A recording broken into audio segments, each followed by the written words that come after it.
All of you may have missed out on this, but we had a little eclipse earlier this week, actually, from sea to shining sea here in the U.S.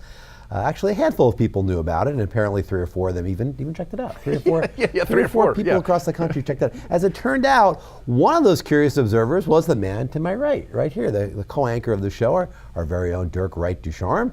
The Day We All Looked for the Same Thing is the name of the op-ed Dirk wrote in homage to this celestial event, in which, truth be told, of course, many millions of us here in the United States took a few moments to stop and take in something that only happens really about once in a lifetime. The piece appeared in yesterday's issue of the Thursday Sift of Quality Digest's newsletter. Well, you know, Dirk, how can I possibly do justice to your article? I don't really know. I mean, first of all, first thing I need to tell you all is if you haven't read it, you need to go out and read it as soon as the show is over. I mean, Dirk, for all of his geeky, tech crunchy weirdness, and believe me, he does have all that. He also happens to be, of all things, an artist. I mean, this is just a beautifully written and really thoughtful meditation on, yes, the eclipse, but on a heck of a lot more too. So Dirk, really nice job on that. Really beautifully written piece. Thanks, appreciate it. Very insightful, very well written, so check that one out. You see, one of the key motifs that Dirk employs here is all of us looking at an event together and seeing the same thing. I think the symbolism there is pretty clear. We don't really do that very much anymore, all of us, any of us, and when we do, it's a pretty powerful way to bond with one another and celebrate our common sense of humanity, which has really never been more important, I think, than it is right now. I think, Dirk, you probably would agree with that. Yeah, oh yeah. You wrote it, you said it.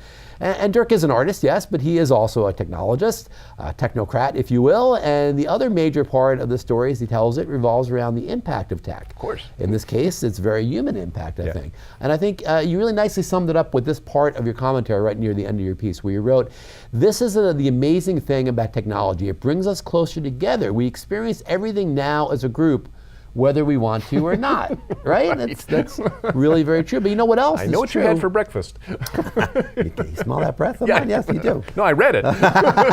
It's like, wow. You tweeted it. Granola. Don't tweet what you eat, people. This is a key thing about the technology of today, this age that we're in. Don't tweet what you eat. Want to know. Well, what Dirk wrote there, this idea that technology brings us together, actually kind of runs counter to some of the conventional wisdom about the advances that we've witnessed in communications technology over the past decade or two. For example, when we think of the internet and all the little personal devices we use to access it, right? Many of us would say that those innovations have made us more insular. But the immediacy of events unfolding in real time online has created a feeling of shared humanity too, a sense of community that develops online, but hopefully transfers to flesh and blood experiences as well. And no, I'm not just talking about Tinder. I am kind of, but not really. Those flesh and blood experiences that start online, you know, yes. Well, we're all members of the human race, whether we like it or not, with a lot more drawing us together than pulling us apart. And I love that you made that point. You made that point very powerfully, Bud. I mean, that idea that we're really all one race of people and we're all together as one. And that's something like an eclipse, I mean, which again is a rare and brief moment in time, well, a couple of minutes we all really spent looking up at the sky. You know, really allows us to look and find the same thing. It's an opportunity to remember and celebrate what we have in common and to share that, which again makes us human. It's a powerful lesson, a meaningful one too. And I think that everyone that read it appreciated not only your sentiments, but really the way that you expressed them too. It all really came together perfectly. I mean, it really was a piece that, you know, I don't want to laud you too much, but it was really this thing that it had a sense of inevitability to it when you read it. And with that said, I was surprised to hear you say the other day that wasn't at all your intention when you started this op-ed. What did you think you were going to do with this? It started off as a tech piece. Okay. It started off as a tech piece. Pure tech piece. It was just like, well, isn't this interesting? Here's this event that's happening in the United States. We haven't had a similar event for almost 100 years. And now it's happening in the internet age, so everybody can, you know, they can go on Google, they can find when it's at, they can find, you know, exactly how to get there, they can see the traffic, and also California, 40% of our energy comes from solar. What happens during a total solar eclipse? For 4 minutes.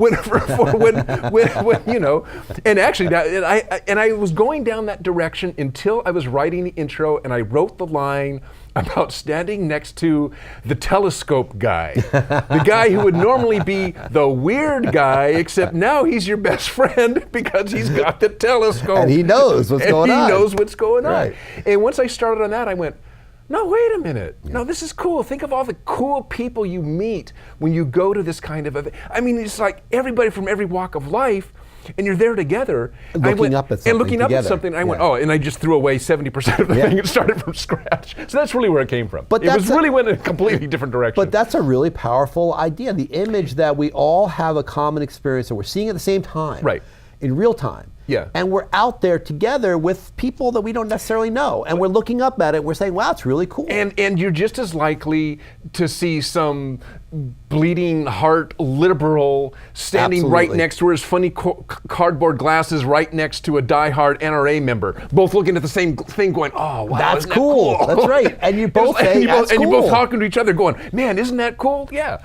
The guy's wearing his NRA t-shirt and you've got a tree hugger t-shirt. I mean, it's just like, yeah. It's a cool thing. It's a cool thing. And